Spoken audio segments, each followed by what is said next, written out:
이 시간 잠시 기도하신 후에 우리 금요 기도회로 우리 하나님 앞에 영광 돌리시겠습니다. 잠시 기도하시겠습니다. 귀하신 하나님의 이름을 찬양하며 주님의 이름을 높여드립니다.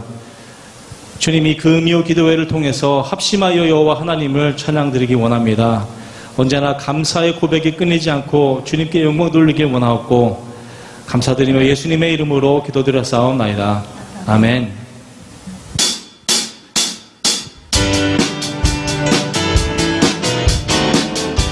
이 시간 기쁜 마음으로 주님 앞에 박수 치면서 찬양 드리시겠습니다.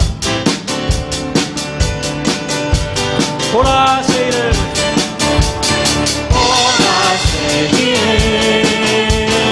행하시니 이제로 나타내리라. 주를 위하여 지으신 백성 주의 찬송 부르게. 다시 한번 찬양합니다. 보라새를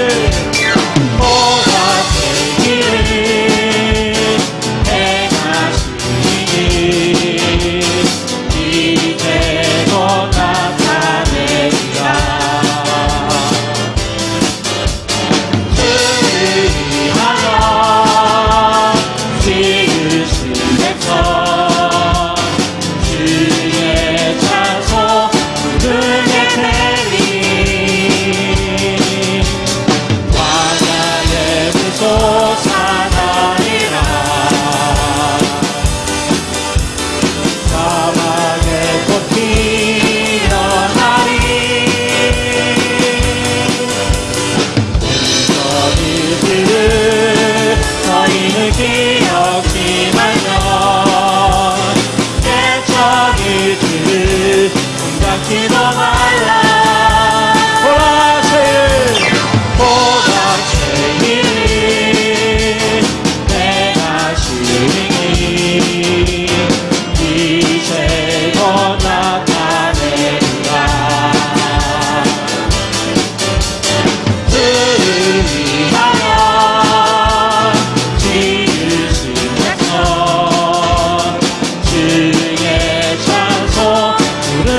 되리. 광야의 물소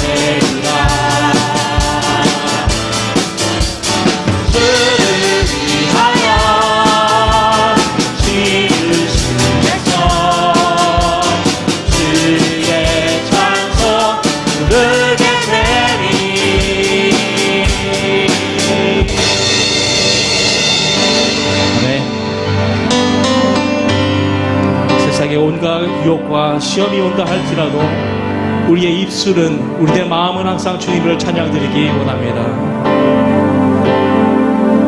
세상의 유혹 시험이 내게 몰려올 때에 나의 힘으론 그것들 모두 이길 수 없네. 거대한 폭풍 가운데 위축된 나의 영혼 어찌할 바를 몰라 헤매이고 있을 때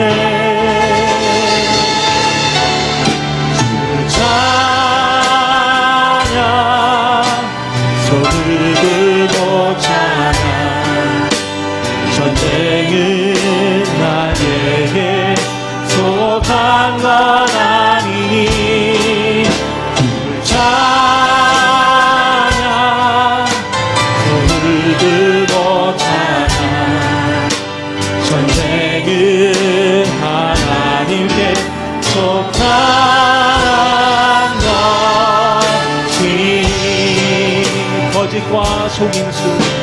거짓과 속임수로 가득한 세상에서 어디로 갈지 몰라 머뭇거리고 있네.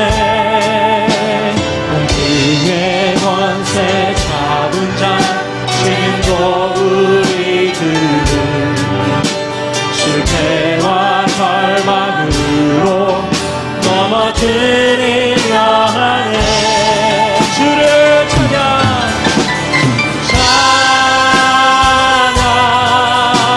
손을 들고 찬양 전쟁은 나에게 속한 건 아니니 찬양 손을 들고 찬양 전쟁은 하나님께 속한 것이니 주위를 둘러보면 아무도 없는 듯 믿음의 눈을 들면 보이는 분 계시네. 지금도 내 안에서 역사하고 계시는 사망과 어둠의 권세 물리치신 예수님 주를 찬양 손을 들고 찬양 전쟁은 나에게 속한 건 아니니 주를 찬양 손을 들고 찬양 전쟁은 하나님께 속한 것. 다시 한번 주를 찬양 찬양 손을 들고 찬양 전쟁은 나에게 속한 건 아니니 주를 찬양 손을 들고 찬양 전쟁은 하나님께 속한 것이니 주를 찬양 주를 찬양 손을 들고 찬양 전쟁은 나에게 속한 것 아니니 주를 찬양 여호와 하나님을 찬양합니다. 전쟁은 하나님께 속한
많으시고 힘드시는 아버지 아버지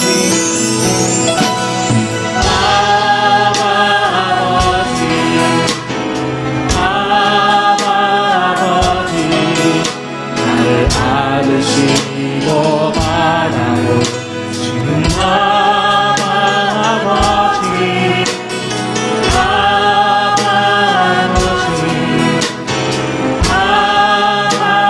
아버지 나를 도우시고 힘드시는 아버지 주는 내 마음을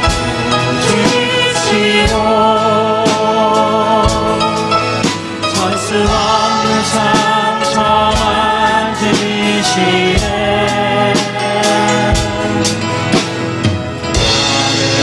하시고 나를 위해 하시네 내 영혼 새롭게 세우시네 아버지 나를 도우시고 힘드시는 아버지 주는 내 마음을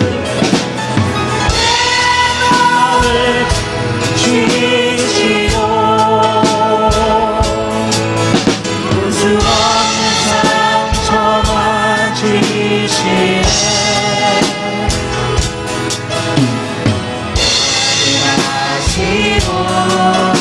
나를 위해 하시네 내 영혼 새롭게 주는 내 맘을 고치시고 내 맘을 고치시고 볼 수 없는 상처만 지시네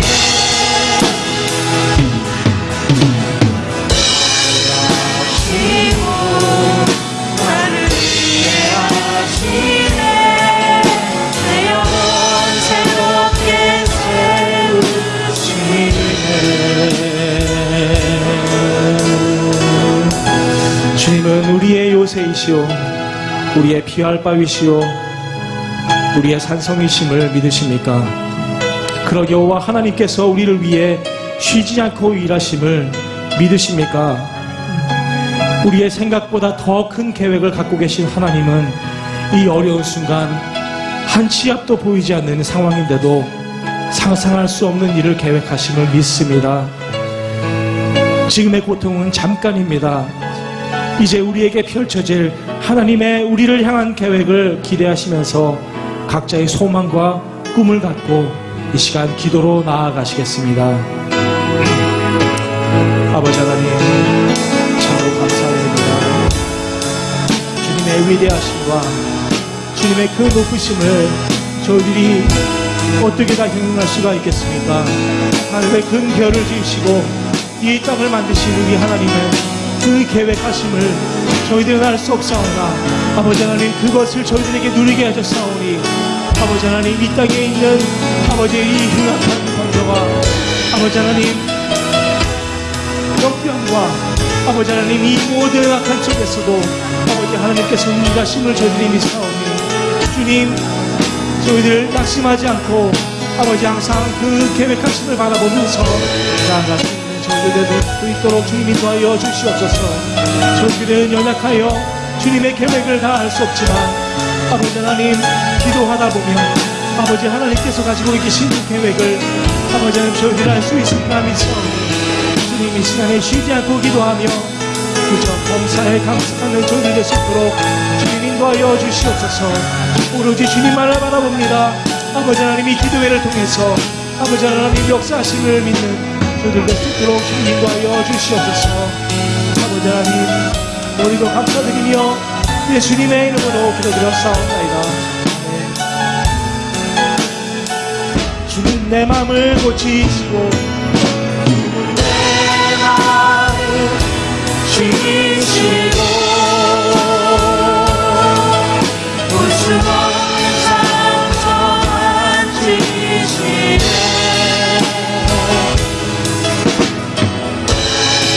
하시고 나를 위해 하시네 내 영혼 새롭게 세우시네 내 맘을 고치시고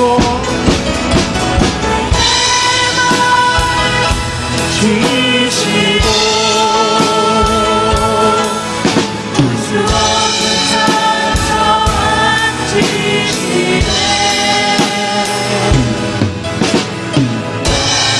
하시고 나를 위해 하시네 내 영혼 새롭게 세우시네 주는 내 맘을 고치시고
우리의 찬양을 받으시기에 합당하신 아버지 하나님, 우리의 산성이신 하나님 앞에 무엇이 두려웠겠습니까? 아버지 하나님, 이 시간 저희들 어떤 걱정과 어려움이 있더라도 담대함 가지고 나갈 수 있는 저희들 되게 인도하여 주시옵소서. 오늘 주님의 말씀을 붙잡고 더욱더 담대하게 나아가는 저희들 되기를 원하오며 모든 것 감사드리며 예수님의 이름으로 기도드렸사옵나이다. 아멘.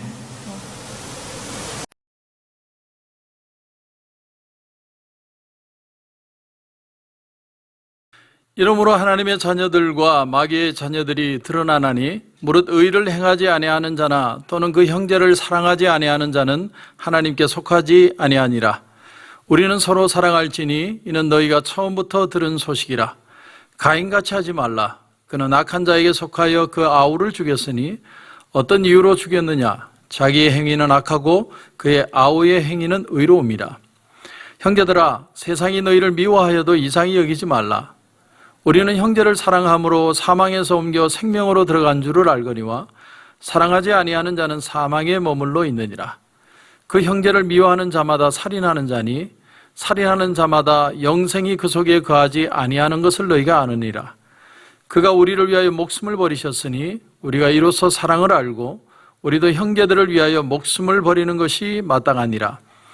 누가 이 세상의 재물을 가지고 형제의 궁핍함을 보고도 도와줄 마음을 닫으면 하나님의 사랑이 어찌 그 속에 거하겠느냐. 자녀들아, 우리가 말과 혀로만 사랑하지 말고 행함과 진실함으로 하자. 아멘. 여러분, 사람에게 가지고 있는 이 미움이라는 감정은 사람들의 가장 기본적인 감정입니다. 백인들은 알게 모르게 흑인을 미워하는 마음, 차별을 두는 마음이 있죠. 없지 않습니다. 분명히 그런 마음이 있습니다. 그러면 흑인은 흑인에 대해서 미워하지 않는가? 사실은 흑인들이 흑인들 자신들에 대해서 더 미워하는 감정이 큽니다. 20세기에 들어와서 인종청소라는 말이 나왔는데 그 인종청소라는 것이 미국의 거리 한복판에서 일어난 게 아니라 사실은 저 아프리카 지역에서 일어난 일입니다. 클렌징이라는, 같은 아프리카 사람들이 같은 부족인데, 르완다라는 나라가 그렇죠. 같은 부족인데 같은 나라인데 두 부족이 있어요. 근데 이 두 부족이 서로 얼마나 서로를 미워하는지 한 부족을 다 몰살시켜 버리려고 하는 그런 전쟁이 일어났습니다. 그러면 그 르완다면 그런 마음을 가졌느냐? 수단이라는 나라도 그런 서로의 분쟁이 있었고, 그런가 하면 여러 나라가 그런 어떤 복수심, 갈등, 미움 이런 감정들이 그들 속에서 표출되는 것을 볼 수가 있습니다. 우리가 9/11 테러 이후에 미국이 잃어버린 마음 중에 하나가 뭐냐면 웰컴 하는 마음입니다. 웰컴.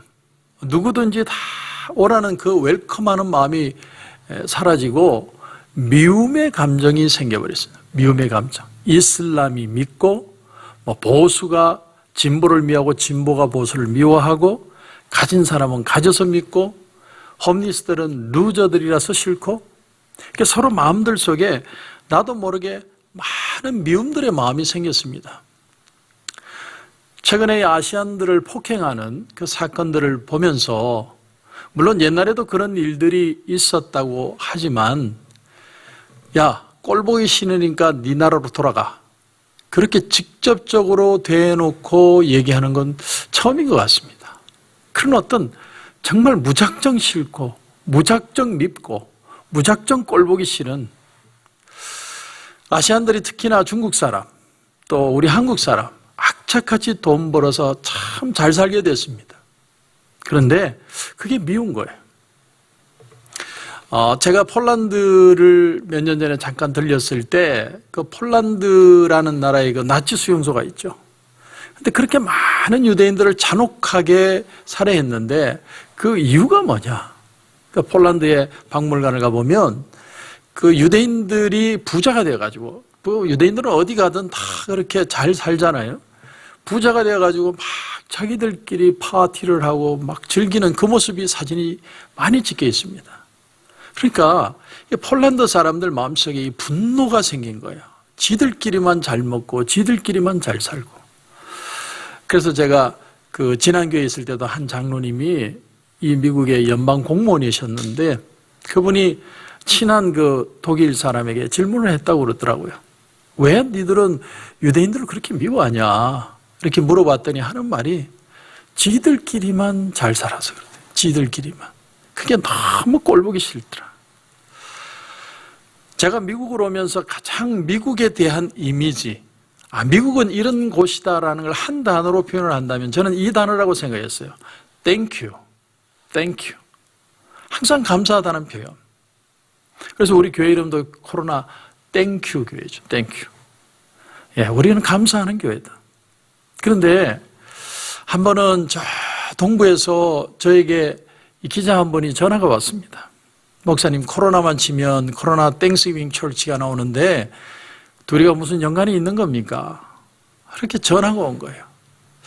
그런 걸 가리켜서 불난 집에 부채질 한다는 거, 그렇게 표현을 하죠.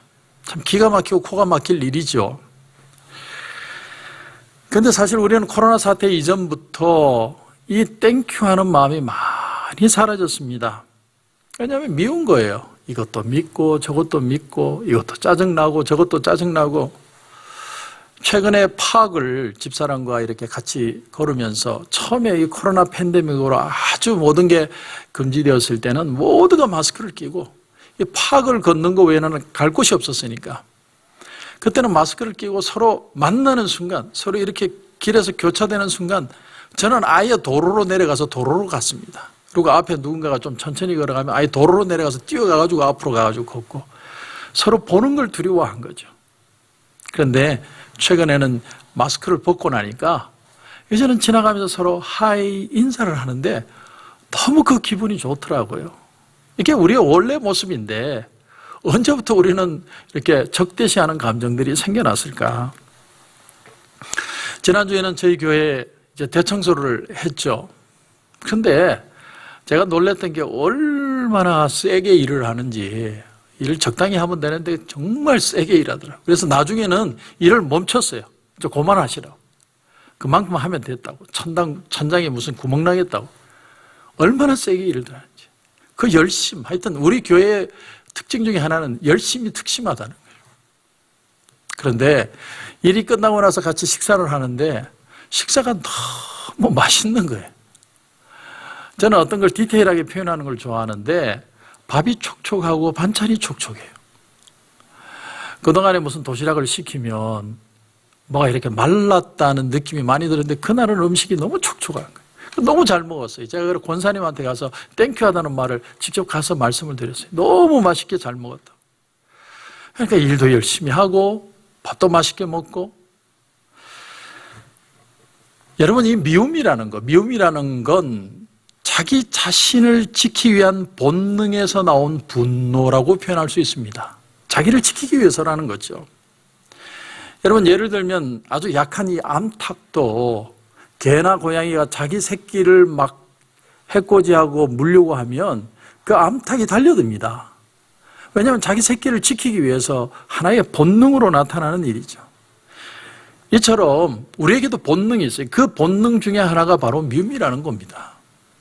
그런데 여기서 한 걸음 더 나가보면 남이 나보다 잘 될 때 이게 너무 배 아픈 겁니다.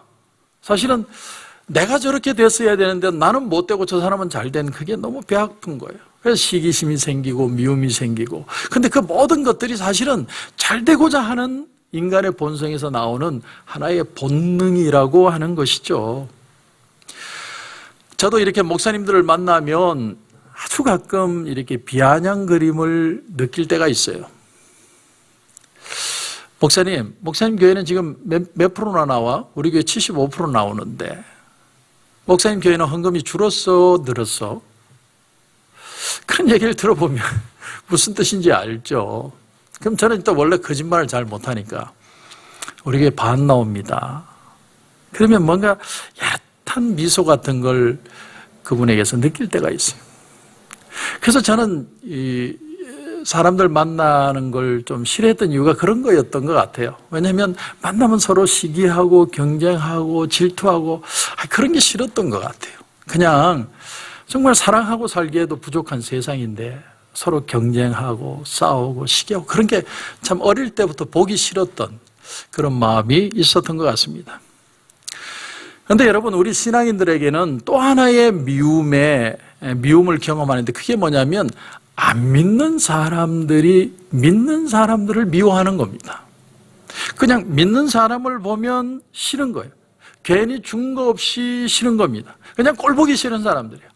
아이고 잘났어 정말 왜 저렇게 잘났어, 그런 눈빛을 느끼는 거죠. 예수를 믿으면 무슨 돈은 좀 못 벌고 자식은 지지리도 공부를 못하고 좀 그래야 되는데 공부도 잘하고 잘 먹고 잘 살고 또 해피하다고 그러고 열심은 열심을 내고 우리하고 틀린 것처럼 놀고 고상하게 놀고 아이고 정말 짜증나, 어이 너무 잘났어 정말, 그런 미움의 눈빛이 있을 수 있다는 사실이에요. 여러분, 하나님을 믿는 사람들은 소속이 다르고 생각하는 게 다르고 우선순위가 다르기 때문에 세상 사람들은 그리스도인들을 미워합니다. 어쩌면 시기심 때문일 수도 있어요. 내가 그렇게 하지 못하는 것에 대해서 너무나도 애쓰고 수고하면서도 복받는 삶을 보면 미워할 수 있죠. 근데 문제는 뭐냐면 그런 미움을 받을 때마다 믿는 사람들이 자신감을 잃어버린다는 겁니다. 그러므로 제가 여러분에게 드리고 싶은 말씀은 바로 이겁니다. 이제 우리가 우리의 믿음, 사랑, 신앙을 회복하려면 가장 중요한 것 중에 하나가 보는 시각이 달라져야 된다. 보는 시각이 달라져야 된다. 무슨 말이냐면 미움의 감정들이 좁은 시각에서 본다면 자기를 지키기 위해서 나온 본능이죠. 그게 미움이라는 감정입니다. 그런데 더 나아가서 왜 사람들은 미워할 수밖에 없느냐? 그런 미움의 본능을 가진 이유가 뭐냐? 가장 큰 이유가 하나님의 사랑을 받지 못해서라는 거예요. 하나님의 사랑이 뭔지를 경험하지 못했기 때문에 미움의 본능을 따라간다라는 겁니다. 저는 참 저를 사랑하지 않는 사람 중에 하나였습니다. 어릴 때부터 저는요, 엉덩이는 크고 다리는 짧고 또 허벅지는 굵고 종아리도 굵고, 그래서 맨날 뒤에서 친구들이 놀렸습니다. 너는 어떻게 걸어가면 엉덩이만 보이냐? 그래, 그 말이 참 듣기 싫었고 내 몸이 싫었어요. 그 최경주 선수의 자기의 얘기를 이렇게 들어보니까 최경주 선수가 미국에 와서 이 PGA에 참여하면서 굉장히 많은 좌절감을 느꼈답니다. 왜냐하면 키가 너무 작아가지고 적어도 1m 80은 돼야 되는데 키가 너무 작으니까 미국 애들은 콤파스가 크니까 한번 휘두르면 막 멀리 나가는데 자기는 아무리 해도 안 되더라는 거죠. 그래서 심지어 이분이 독한 분이잖아요. 무슨 생각까지 했냐면 내가 다리 길이를 10cm 늘리는 수술을 해야 되겠다까지 계획을 했답니다. 내가 키가 커지면 쟤들처럼 나도 할 수 있겠다. 그 마음이 들어서 그 수술을 하려고까지 생각을 했다는 거죠. 저도 그래요. 바지를 사면 나는 늘 34에 30, 36에 30, 38에 30. 아니 기럭지가 길어지는데 옆으로 자꾸 늘어나면 어떡하냐고요. 한 번은 어느 목사님하고 같이 운동을 같이 하는데 반바지를 입었어요. 너무 더워가지고. 근데 이분이요, 제 다리를 보는 순간 목사님 장단지가 종아리가 어떻게 그렇게 굵을 수 있냐고 끝까지 쫓아다니면서 그 얘기하는 거예요. 그런 걸 전 참 싫어하거든요. 한 번 얘기하고 끝나면 됐지. 또 얘기하고 또 얘기하고. 제가 그런 걸 참 싫어해요. 그런데 그래서 저는 여름에 반바지를 안 입어요. 샘스 클럽에 가보면 전부 반바지만 나오죠. 왜 긴 바지는 안 나오는지 모르겠어요. 그래서 반바지 안 사요. 결국 이 최경주 선수는 그 넘어서지 못하는 육체의 한계를 하나님 앞에 은혜를 구하고 믿음으로 다시 오버컴하죠. 그래서 자신의 육체의 한계를 믿음으로 이겨냅니다. 그래서 결국 이 PGA에서 몇 번을 우승하지 않았습니까? 우리가 그렇습니다. 하나님을 모를 때는 다른 사람들처럼 내 자신은 내가 지켜야 한다는 생각으로 살아왔습니다. 그런데 부지부지하게 사랑이 많은 아버지를 만나게 된 겁니다. 이 아버지의 사랑을 정말 깊이 깨닫고 나게 되면 뭘 하나 알게 되냐면 사람들이 왜 서로 미워하는지를 알게 되고 또 그래서 미움을 이기고 다른 사람을 사랑할 수 있는 존재가 되는 것이 하나님의 사랑을 경험하면서 일어나는 현상이라는 겁니다. 자, 이제 오늘 10절에 보니까 이렇게 표현합니다. 10절. 이러므로 하나님의 자녀들과 마귀의 자녀들이 드러나나니. 여기서 자녀라는 건 성품 또는 기질을 물려받는다는 의미에서 자녀예요. 우리는 하나님의 자녀가 되기 전에 마귀의 기질, 마귀의 성품을 가진 존재였다는 거예요. 그 중에 하나가 미움이죠. 분노고 시기고 질투고. 근데 하나님의 자녀는 하나님의 성품을 물려받게 되었다는 겁니다. 그래서 하나님을 안 후에는 더 이상 악한 본능이 나를 지배하지 않도록 아름다운 것이 무엇인지를 알게 되고 그 후에는 사랑을 실천할 수 있는 존재가 되게 된다, 이런 얘기입니다. 그래서 10절 더 읽어보면 무릇 의를 행하지 아니하는 자나 또는 그 형제를 사랑하지 아니하는 자는 하나님께 속하지 아니하니라. 여러분, 누군가가 나를 죽을 정도로 사랑한다는 얘기를 들어본 적이 있습니까? 아마 대부분은 그런 얘기 못 들어봤을 겁니다. 그런데 하나님께서는 사랑할 자격이 없는 저와 여러분을 죽을 정도로 사랑해서 자기 아들을 죽여버렸습니다. 그게 하나님 아버지의 사랑이죠. 그러니까 정말 그 사랑을 깨닫고 경험하고 부딪히게 되면 그 하나님의 사랑을 한 번만이라도 경험하고 나면 사람이 그 앞에서 무너지는 거예요. 그런 사랑을 태어나서 내가 받아본 적이 없기 때문에, 그래서 그 사랑의 깨달음을 가지면 그것이 사람을 확 바꿔버리는 겁니다. 내가 노력하고 내가 의지하고 내가 성실하게 살아서 내가 행복을 찾아 나섰는데 행복이 그냥 확 밀려오는 거죠. 그 사랑, 그 기쁨, 그 감격을 느낄 때 사람이 달라지게 되고 그리고 변화가 일어난다는 겁니다. 잠깐 폴 트루니에의 삶에는 뜻이 있다라는 책을 잠깐 봤더니 이런 얘기가 있더라고요. 폴 트루니에가 이 닥터, 정신과 닥터였죠. 그래서 의학을 공부하고 대학을 나오고 또 실습을 하고 이제 닥터가 됐습니다. 근데 자기가 어떤 생각을 가지고 살았냐면 내가 환자를 치료하는 거하고 하나님을 믿는 신앙은 분리되는 것이다. 그러니까 이 사람은 하나님을 믿고 교회 출석도 잘하는 사람이고 성경 공부도 열심히 한 사람이랍니다. 그런데 그런 영적인 부분은 정말 극히 일부분이고 내가 일상 사회생활을 할 때는 나는 세상 사람들, 불신자들하고 똑같이 그냥 내 짭을 가지고 일하는 것이다. 나는 그저 직장 가면 환자들 진찰하고 그 사람들 고쳐주고 그게 그냥 내 일이다. 이렇게 생각을 했다는 거죠. 그러던 어느 날 마음속에 왠지 모르게 내가 참 드라이해지고 내가 이렇게 사는 게 아닌데 하는 생각이 들더랍니다. 신앙이라는 게 단순히 어떤 영적 생활이 따로 있고 실제 생활은 또 내 마음대로 살고 이런 것이 아니라고 생각이 된 거죠. 그러니까 하나님의 살면 하나님을 안다는 건 영적인 예배, 교회에서의 삶만이 있는 게 아니라 그 삶이 우리의 실제 삶 속에도 적용되어야 된다라는 퀘스천이 생긴 겁니다.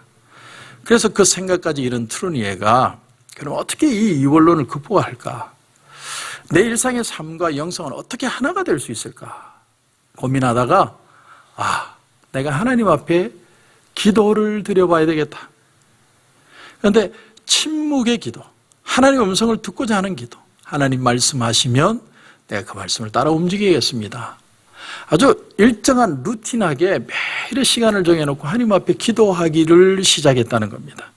그래서 하나님의 음성을 듣기 위해서 고요함 속에 머무르는 것이죠. 그러니까 영적인 삶뿐만이 아니라 내 일상의 삶에도 하나님의 터치하심이 분명히 있고 그것을 따라 실천할 수 있다라는 생각이 들었다는 것이죠. 그러던 어느 날 자기 환자 중에 한 유명한 철학자가 자기 환자로 방문을 했다는 거죠. 그분은 17개 국어를 능통하게 하고 성경을 번역하고 그 외에도 유명한 저서를 많이 적은 정말 대단한 학자였답니다. 근데 이 사람이 와서 하는 말이 뭐냐면 내가 내 마음이 너무 공허해서 견딜 수가 없다. 아무리 얘기를 해봐도 이 사람이 자기의 해법을 찾지 못하는 거예요. 문제가 해결이 안 되더라는 겁니다. 이 방법 저 방법 아무리 써봐도. 그래서 마지막으로 폴 트루니에가 무슨 얘기를 했냐면 이건 내가 쓰는 방법인데 우리 같이 한번 조용히 기도해 봅시다. 기도하면서 하나님의 음성을 들려주시고 생각나는 대로 한번 살아보겠습니다. 한번 기도해 봅시다. 그러니까 이 대학자가 좋다고 한번 해보자고. 두 사람이 상담실 안에 앉아서 둘이 조용히 각자 하나님의 음성을 듣는 침묵의 기도를 드리는 겁니다. 얼마나 지났을까요? 폴 트루니에가 그 학자에게 질문을 합니다. 하나님의 음성을 들으셨습니까? 이 질문을 했더니 학자가 하는 말이 뭐 내가 들리는 건 별로 없는데 갑자기 생각이 하나가 난다. 그 생각이 뭐냐면 내가 내 책상과 서재를 정말 엉망진창으로 만들어 놓는 사람인데 와이프가 매일같이 좀 제발 좀 청소 좀 하고 살으라고. 근데 갑자기 그 생각이 난다. 그러니까 이 트루니에가 뭐 좀 대단한 걸 생각할 줄 알았더니 뭐 그런 하찮은 것 같다는 느낌이 들었지만 그것도 하나님의 음성일 수 있으니까 한번 실천해 보시고 다시 만나십시다. 그 다음 주에 그 두 분이 다시 만났어요. 근데 이 대학자가 얼굴이 환해져서 왔더라는 거예요. 환해져서. 그래서 왜 그랬냐 물어봤더니 가서 정말 내 서재가 엉망진창이고 막 책들이 이래저래 구겨져 있고 쌓이고 뭐 엉망진창인데 그걸 다 클린업을 했더니 와이프가 기적이라고. 근데 그걸 실천하고 와이프의 반응을 보는 순간 내 마음에 모든 드라이한 다 사라져 버렸다라는 거예요. 여러분 무슨 말인지 이해가 가십니까? 우리가 신앙 그러면 뭐 굉장하고 뭐 하늘의 일을 비밀을 알고 이런 것만 생각하는 게 아니라 내 일상의 자그만 일 속에도 하나님의 마음을 가지고 실천하는 그 속에 사랑의 역사가 일어난다는 거예요. 내 마음이 드라이한 건 뭔가 드라마틱하고 굉장한 일을 하지 못해서 드라이한 게 아니고 아주 작은 일에도 하나님의 은혜의 간섭하심과 사랑을 실천하지 못하기 때문에 일어나는 일이라는 사실입니다. 저는 이번 주 청소하면서 교회 청소하면서 그걸 느꼈어요. 여러분 청소하는 건 뭐 대단한 일 아니죠. 물론 굉장히 고생 많이 했습니다. 다들 열심히 했어요. 하지만 청소를 하면서 우리는 그동안 웃지 못했는데 참으로 많고 웃어봤어요. 교회가요 환해졌어요. 교회를 청소해서 환해진 것도 있지만 얼굴들이 다 환해졌어요. 그러니까 마음에 소망이 생기고 기대가 생기는 거예요. 지난주에는 그날 등록하신 분이 그날 와가지고 땀을 흘리면서 일을 하시더라고요. 그래 오늘 등록하신 분은 왜 와서 일을 하냐고. 근데 그냥 좋대. 그러니까 자기가 와서 땀을 빨빨 흘리면서 일을 하는 거예요. 그게 교회라는 거예요. 하나님의 치우고 하나님이 실천하는 일들 속에 나타난 하나님의 역사라는 거죠. 하나님은 우리에게 원래 가지고 있는 이 본성, 마귀의 본성이 있는 것에 대해 충격받지 말라고 말씀하십니다. 너는 원래 그런 모습이 있었던 존재라는 거죠. 그런데 그럼에도 불구하고 미움과 시기심이 내 마음을 주장하지 못하도록 그 대신 사랑하는 마음으로 이기는 걸 배워야 된다는 거예요. 근데 하나님이 우리에게 요구하실 때 네가 퍼펙트하게 사랑을 실천하면 내가 널 사랑할 거야. 하나님 그렇게 얘기하시지 않는다는 겁니다. 하나님은 아주 작은 거, 정말 완전하지 못하고 어떻게 보면 어수룩하고 좀 모자라는 모습으로 실천을 할지라도 하나님은 퍼펙트한 것처럼 받아들이시겠다라는 거예요. 우리의 불완전함의 실천을 완전함의 사랑으로 하나님이 언더스탠 하시고 이해하시겠다는 거예요. 그러니까 사람이 좀 시원찮아도 하나님이 일을 하는 거예요. 조그만 일이라도 해보는 겁니다. 그러는 속에서 하나님이 우리에게 사랑으로 갚아주시는 회복의 역사들이 일어나게 된다는 것입니다. 여러분 13절 이하도 보십시오. 13절 이하를 보시면 형제들아 세상이 너희를 미워하여도 이상히 여기지 말라. 우리는 형제를 사랑함으로 사망에서 옮겨 생명으로 들어간 줄을 알거니와 사랑하지 아니하는 자는 사망에 머물러 있느니라. 자, 우리가요 사랑하는 게 힘든 이유가 뭐냐면 우리 인간은 다 경쟁하는 존재들이기 때문에요. 왠지 나만 베풀고 나만 뭘 손해보고 사는 것처럼 생각하면 내가 바보같이 보여. 왜 나만 이 짓을 해야 돼? 저 사람은 아무것도 안 했는데 맨날 팔짱 끼고 돌아다니는데 손해보기 싫은 거죠. 남을 미워하지 않는다는 건 경쟁하지 않는다는 것이고 자기를 방어하지 않겠다는 것인데 그러면 이 세상을 어떻게 살아갈 수 있습니까? 세상 사람들은 이유 없이 크리스찬들을 미워한다고 그랬죠. 근데 이유가 뭔 줄 아세요? 그리스도인들이 세상 사람들과 다르기 때문에 뭔가 좀 안 있고 보이는 거예요. 왜 다른 척 하느냐는 거예요. 왜 고상한 척 하느냐는 거예요. 근데 문제는 뭐냐면 다른 사람들이, 세상 사람들이 나를 미워하게 되면 우리는 어떻게 생각하냐면 내가 부족하니까 저 사람이 나를 미워하는구나, 이렇게 착각을 한다는 거죠. 그래서 주눅 들고 업셋되고 침체하고, 그러니까 나를 미워한다는 그 마음을 느끼면 자신감이 사라져 버리는 겁니다. 그래서 사람들 중에는 그래, 그러면 나도 너처럼 놀 수 있어. 그래, 세상에 들어가서 세상 친구들하고 똑같이 놀아주면요, 세상 친구들 억수로 좋아합니다. 이야, 너 이런 면이 있는데 왜 그동안 억제하고 살았냐, 신나게 놀자. 너 인생이 뭐 딴 게 있냐, 행복하게 살다 가면 그만이지. 신나게 놀면 세상 사람들 좋아합니다. 근데 여러분, 우리가 우리 자신을 볼 때 이거 하나를 좀 아셔야 돼요. 우리는요, 마치 뭐와 같으냐면 마치 고장난 최고의 바이올린 같아요. 지금 고장이 나서 소리는 제대로 안 나는데 최고의 바이올린이에요. 제가 유진박, 여러분 유진박이라는 이름을 한 번쯤은 들어보셨을 겁니다. 제 유튜브를 통해서 그분의 어떤 최근의 스토리를 한번 보게 되는데 참 많이 감동을 받았습니다. 이 유진박이라는 사람이 천재적인 바이올리니스트죠. 근데 이제 전자 바이올린을 켜는데 한국에 와서 내가 한국에서 한번 해버리라. 1.5세가 한국에 와서 한국말도 못하는데 와가지고 정말 인기 대박 쳤죠. 근데 그 엄마가 세상을 떠나요. 그렇게 의지하던 엄마가 세상을 떠났는데 그 매니저가 그만 여관방에 가두고 두들겨 패고 돈 다 뺏고, 거기서 이 유진박이 충격을 받죠. 그래서 이 사람이 조울증 환자가 됐습니다. 조울증이 뭔지 아시죠? 갑자기 웃었다가 갑자기 없앴댔다가, 사람이 이게 너무 자주 일어나는 현상이 있잖아요. 그래서 거의 폐인이 다 됐는데, 근데 그 엄마의 지인 중에 한 분이 너무 불쌍히 여겨서 이 아이를, 이 유진박을 충북 제천의 어떤 떡갈비 식당에 데려다 놓은 거예요. 떡갈비 식당의 주인이. 그러면서 하는 말이, 너 여기서 먹고 자라. 그냥 먹고 자기만 해라. 그리고는 그 유진박을 데려다 놓고 거기서 먹고 자고, 너 아무것도 안 해도 돼. 그리고는 스테이지도 조그맣게 만들어줬답니다. 너 바이올린도 켜고 네 하고 싶으면 해. 하기 싫으면 하지 말고. 자유를 준 거예요. 근데 아침마다 이 일하시는 그 식당의 아줌마들이, 아, 유진이 일어났냐, 커피도 끓여주고, 야, 오늘은 밥 잘 먹네, 자꾸 그렇게 사랑으로 보살펴 준 거예요. 아, 그랬더니 유진박이 회복이 되기 시작하는 거예요.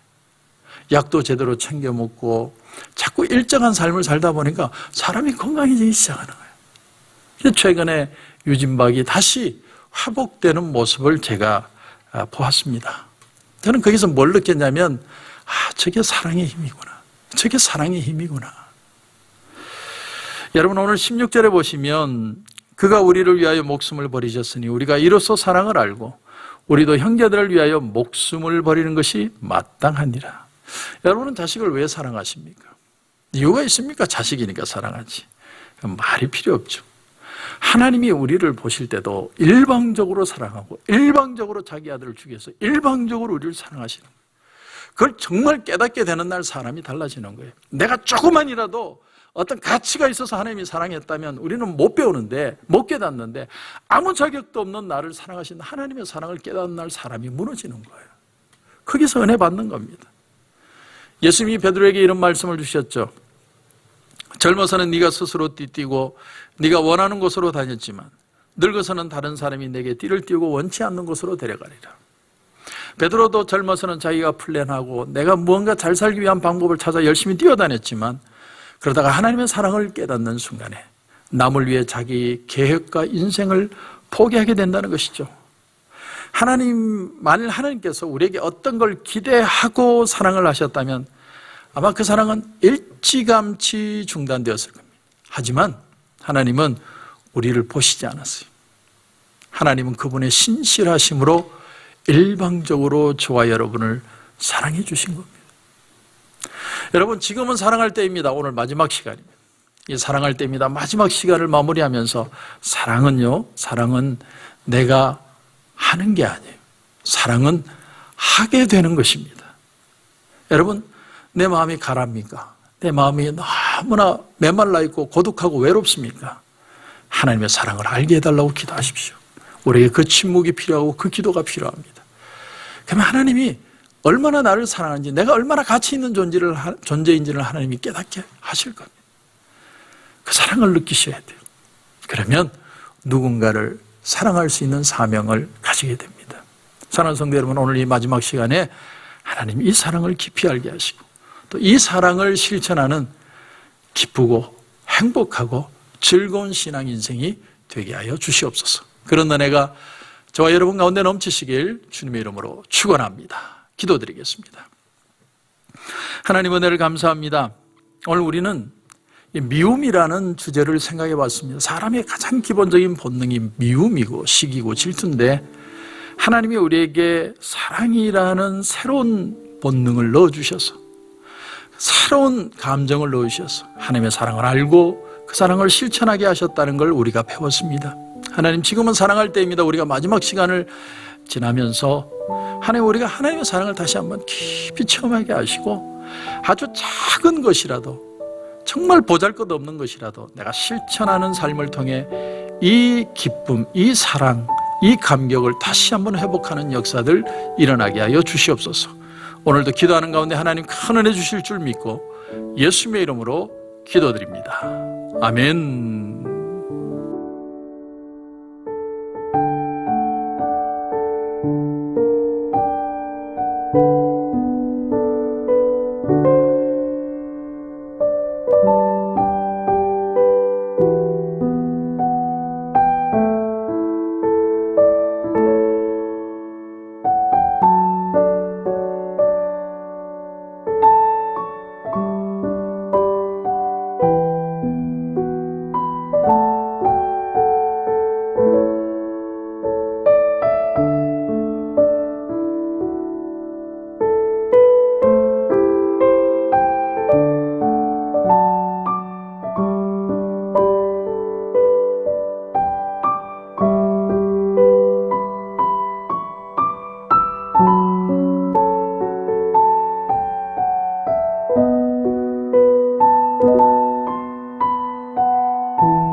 주시고